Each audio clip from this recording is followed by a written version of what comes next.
Namastê, salutam, bem-vindos.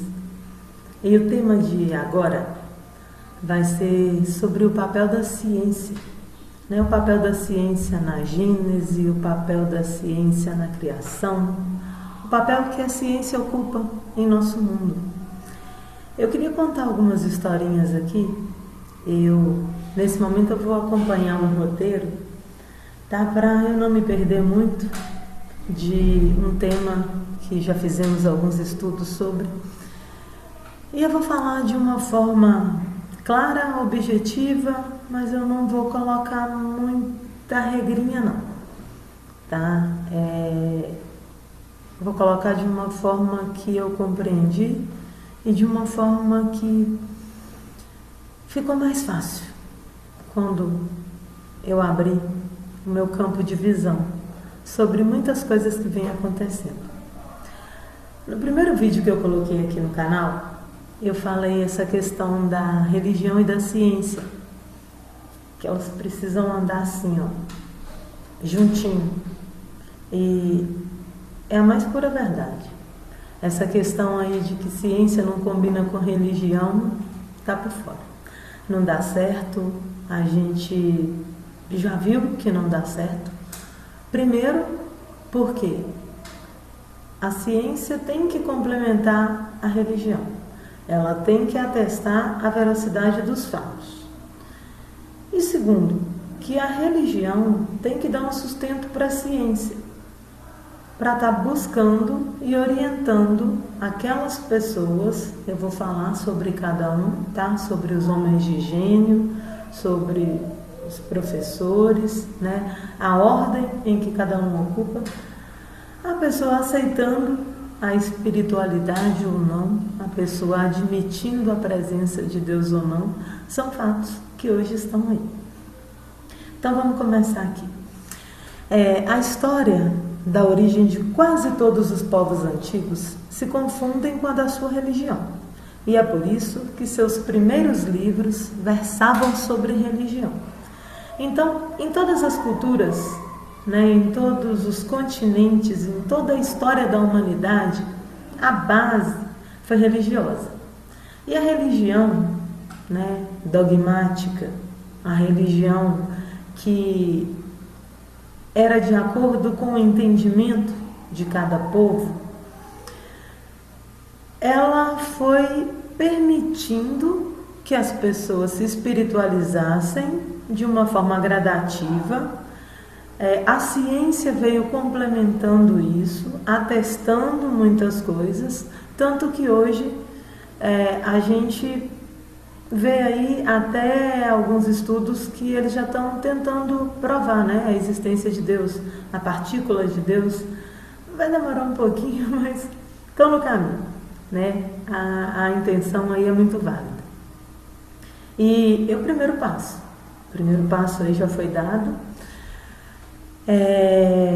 Daí, né, resultou os primeiros livros sagrados, que foram ao mesmo tempo os primeiros livros de ciência, como foram durante largo período o Código Único das Leis Civis. Eu queria deixar bem claro uma questão, que esses livros, né, essas leis, elas são mutáveis, tá? São leis temporais, porque elas começam em um determinado tempo e a partir do momento em que surgem novas descobertas, perdão, ela deixa de existir. Então, se ela é mutável, ela sofre transformação. As leis espirituais, elas são únicas. Elas não sofrem alteração. Vamos pegar um exemplo basicão, desde lá de trás, de Moisés, quando ele subiu ao monte e ele recebeu os 10 mandamentos. Os 10 mandamentos foram ditados para ele por um poder superior, né? Moisés era uma pessoa iluminada, era uma pessoa culta para aquela época e era um espírito que veio para esse planeta com uma missão. E a missão dele era levar entendimento àquele povo daquela maneira. Vou contar uma historinha rápida que se passou comigo. Eu, particularmente, por muito tempo, eu contestei essa parte do Antigo Testamento porque não entrava na minha cabeça. Como que uma pessoa que fala que é olho por olho, dente por dente, né, que pode fazer ali algumas questões e isso pode estar certo. A partir do momento que eu comecei a estudar, que eu comecei a ler, que eu comecei a entender a parte religiosa, a parte de história, e eu vi que funcionava da seguinte forma.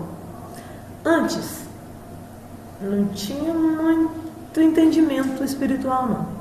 Então vamos supor, se eu ia lá no meu vizinho e roubasse dele uma galinha, ele se sentia no direito de vir à minha casa, roubar minha galinha, minha cabra, minha vaca, pôr fogo na minha casa e matar todo mundo. Era mais ou menos por aí que funcionava.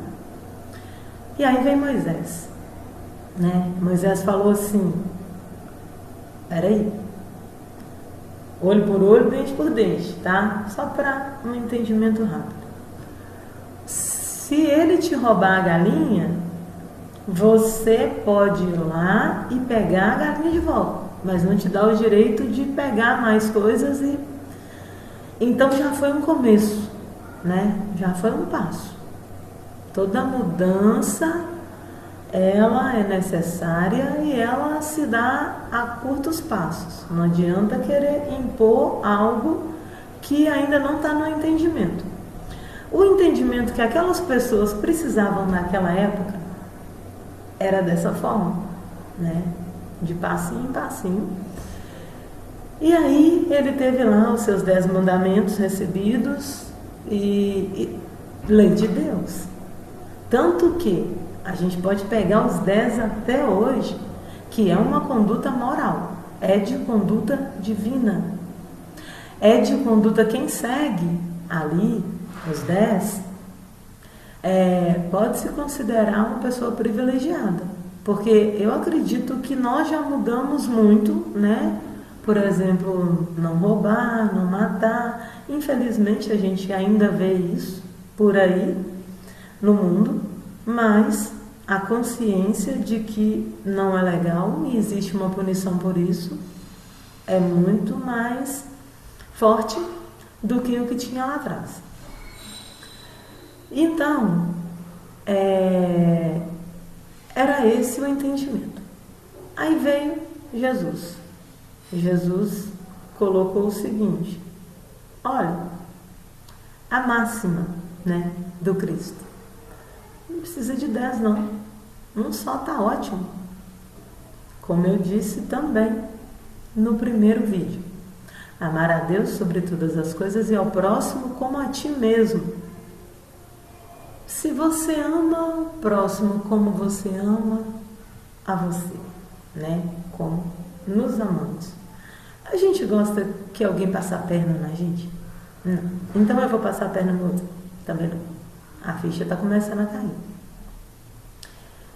Se eu matar não é legal, porque se vir alguém me matar, né?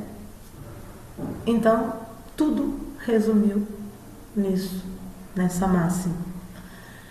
E esse passo a passo, esse caminho que nos foi colocado, ele vai passando por um período e esse período, quando acaba, né, vai dar sequência a algo novo.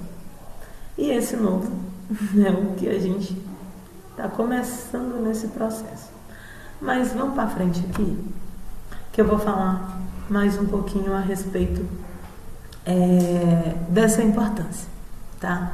Dos métodos, né, científicos e desse alinhamento aí com a religião, o que faz tudo tá em perfeita harmonia e equilíbrio. Nas eras primitivas, né, sendo necessariamente muito imperfeitos os meios de observação, muito eivados de erros grosseiros. Então, assim, a gente pode ver que aquelas eras,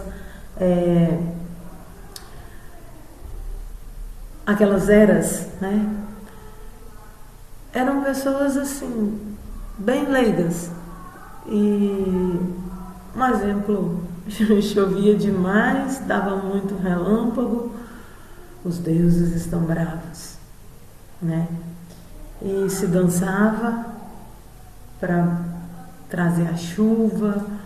Tinha uma conexão espiritual muito grande, mas não tinha um entendimento de fato de como tudo funcionava, né? E hoje a gente pode ver que esse fruto, né, do desenvolvimento da inteligência e do consequente conhecimento das leis da natureza.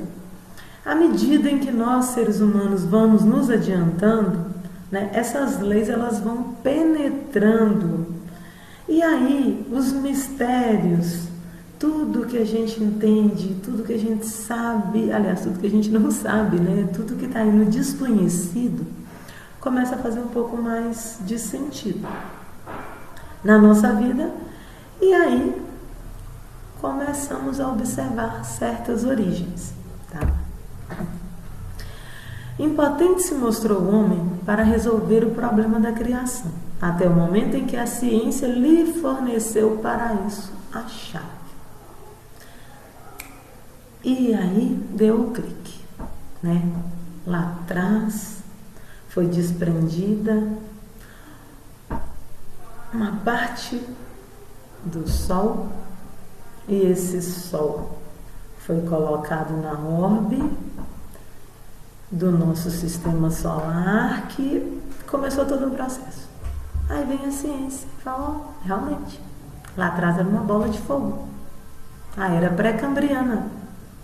E aí esse fogo, a partir do momento que a atmosfera começou a entrar em contato, ele foi, né, aquela larva que tinha muito, né, na crosta mesmo, era tudo. Era uma bolona de fogo só. E aí a atmosfera proporcionou que aquilo se resfriasse, e aqueles elementos que já estavam todos ali, né? Aquela bolona lá, o mar começou com os primeiros minerais, que deu origem aí ao mármore, né? E aí foram formando outras rochas, e esse processo foi se evoluindo, e que depois a gente vai entrar mais a fundo nisso aí, né? Mas vieram vários segmentos da ciência para mostrar isso para a gente. Primeiro, né, começaram a observar o espaço. E aí surgiu a astronomia. A astronomia veio para quê? Para abrir as portas do infinito. E com o passar do tempo, foram surgindo novos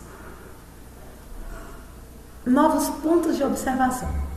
Veio a física, e a física revelou as leis de gravitação, do calor, da luz, da eletricidade. E aí já começou a vir também a química, para mostrar para a gente o que? As transformações da matéria, a mineralogia e os materiais que formam a superfície do globo. Dando seguimento a isso tudo, veio aí também a geologia, né? Para ensinar a gente o que? A ler as camadas terrestres, a formação gradual desse mesmo globo, e sucessivamente a botânica, a zoologia, a paleontologia, a antropologia, a arqueologia. Então, resumindo isso tudo, uma sempre vem completando a outra, tá? Nessa parte científica, tudo está encaixando. Uma tem que... É como se fosse um joguinho de videogame, quando a gente está lá tentando passar de fase, às vezes não tem algo escondido lá naquele naquele vasinho de flor que está no cantinho da tela lá, da salinha que o bonequinho está. E aí você precisa liberar todas as fases para você passar para a seguinte. Funciona mais ou menos dessa forma. Enquanto tudo não se alinha, tudo não se encaixa perfeitamente, o próximo nível não pode ser revelado. Gente, isso é muito interessante e sério.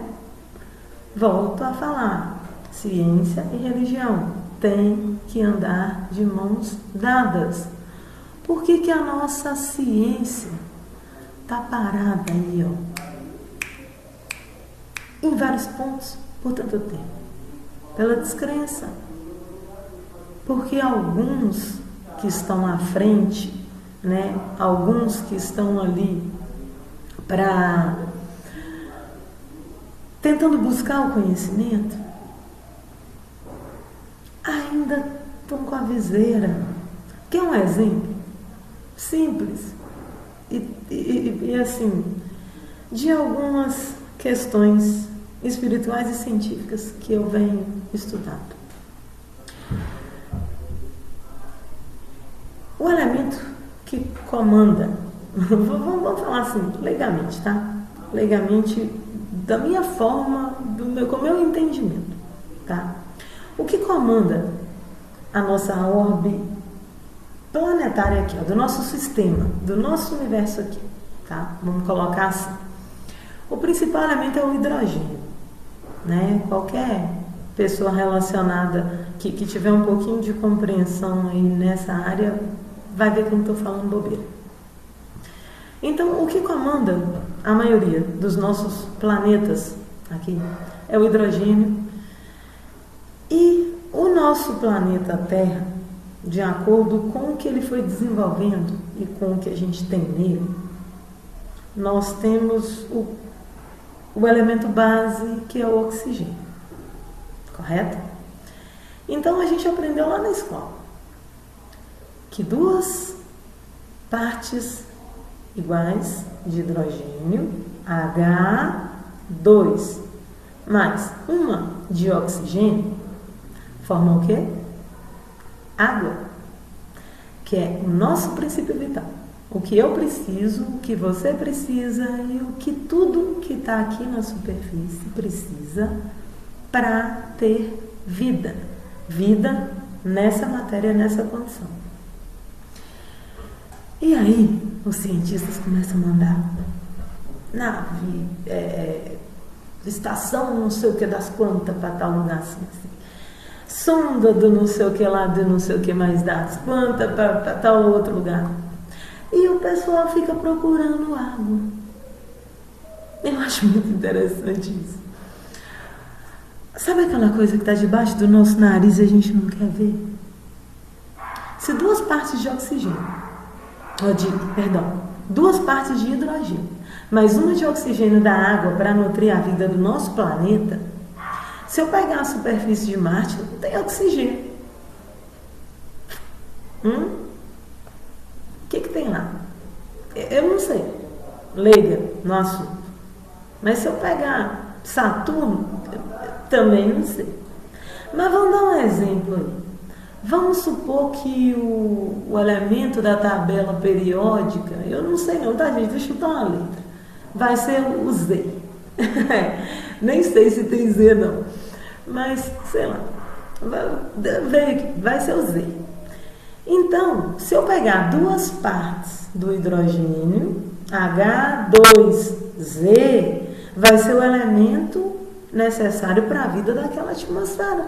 Então eu não tenho que procurar água, eu tenho que procurar o resultado do hidrogênio ou não sei se vai ser duas também, às vezes pode ser uma só, às vezes pode ser três.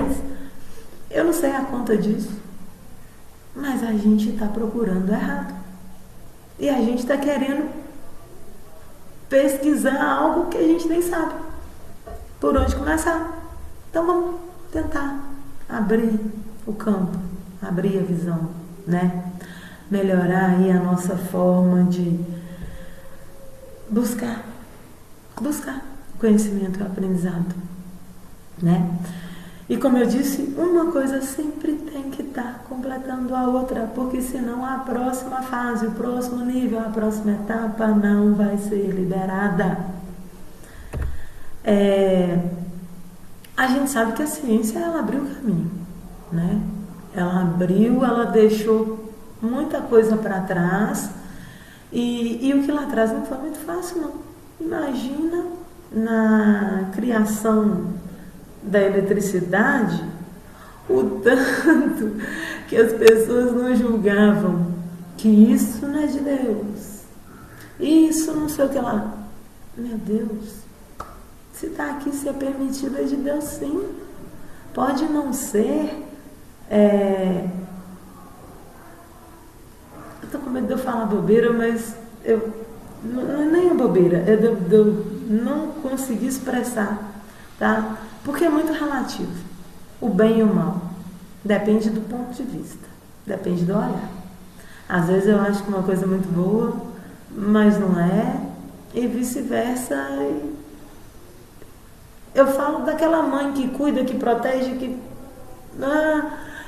ela acha que ela está cuidando, que está ali, né? O filho está debaixo da asa, não deixa o menino fazer nada, não deixa o menino correr, não deixa o menino andar de bicicleta, porque senão vai cair, protege ela. Ela está acreditando que aquilo é bom.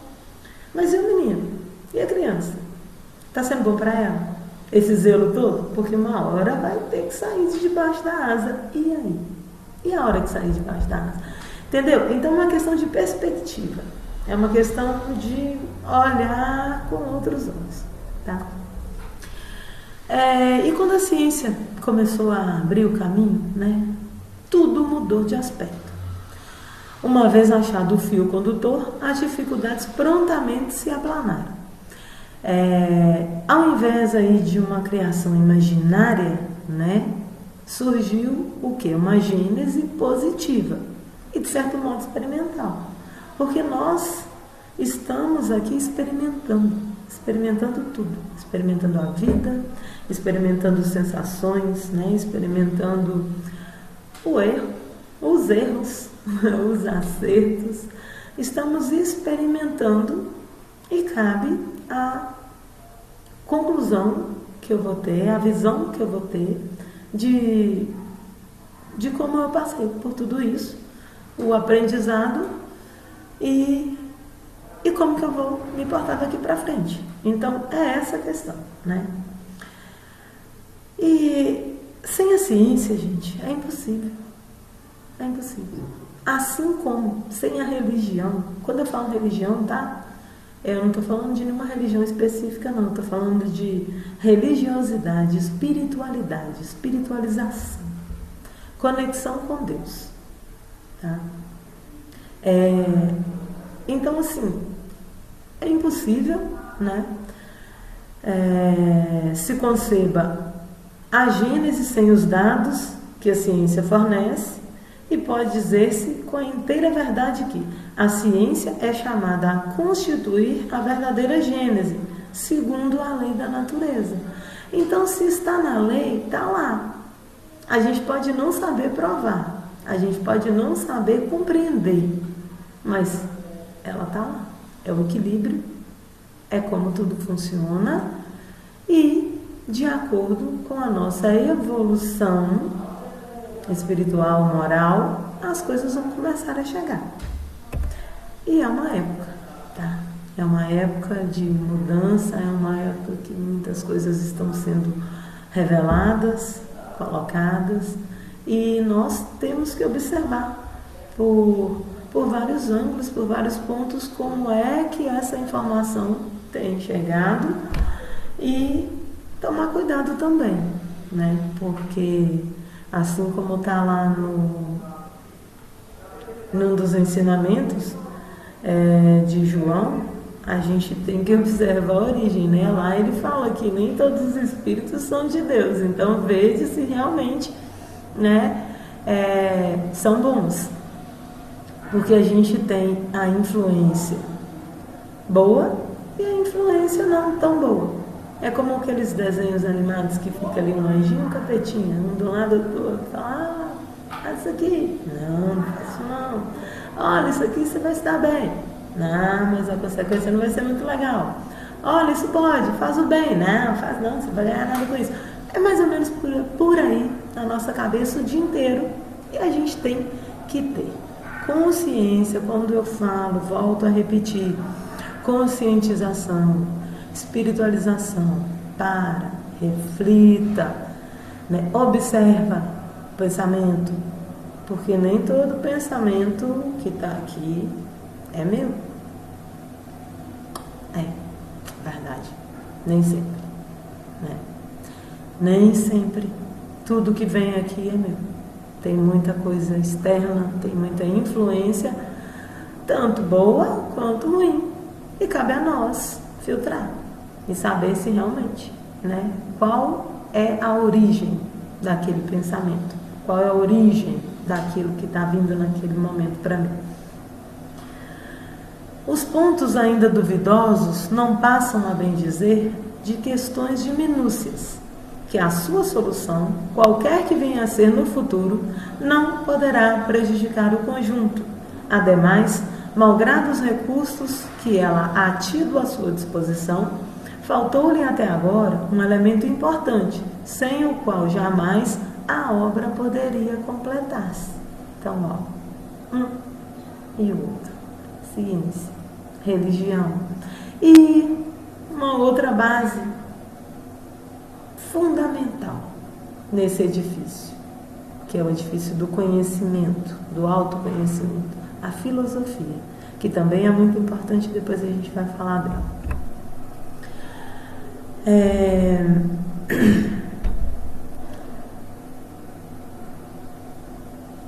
Eu vou colocar uma questão aqui, né, que é um pouquinho... Vamos lá.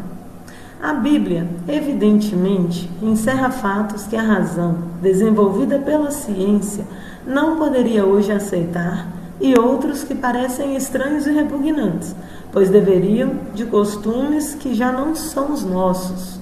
Mas, a par disso, haveria parcialidade em se não reconhecer que ela guarda grandes e belas coisas. A alegoria ocupa ali considerável espaço, ocultando sob o seu véu sublimes verdades, que se patenteiam desde que se desça ao âmago do pensamento, pois que logo desaparece o absurdo. Pois é. Tem muita coisa... Gente, pelo amor de Deus, eu não estou contestando, eu não estou desacreditando e eu não estou falando que eu não acredito, tá? Mas são formas de ver, formas de observação.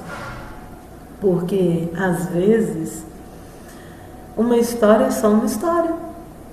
Quando a gente conta uma historinha para a criança dormir, né? Nas historinhas, às vezes, não tem a vaquinha que conversa, né? O leão que... Pois é, lá na Bíblia também. Lá na Bíblia também tem uma cobra que fala, né? Tem algumas coisas assim que...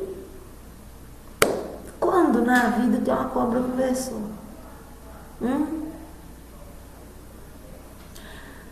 Cabe o entendimento de cada um. Vai ser também um outro ponto de estudo, tá? A perda do paraíso já está pronto aqui.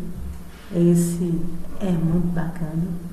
Quero colocar com toda certeza esse estudo. Mas a gente tem que ter um pouquinho de discernimento e maturidade para compreender o que aquela história está colocando para mim.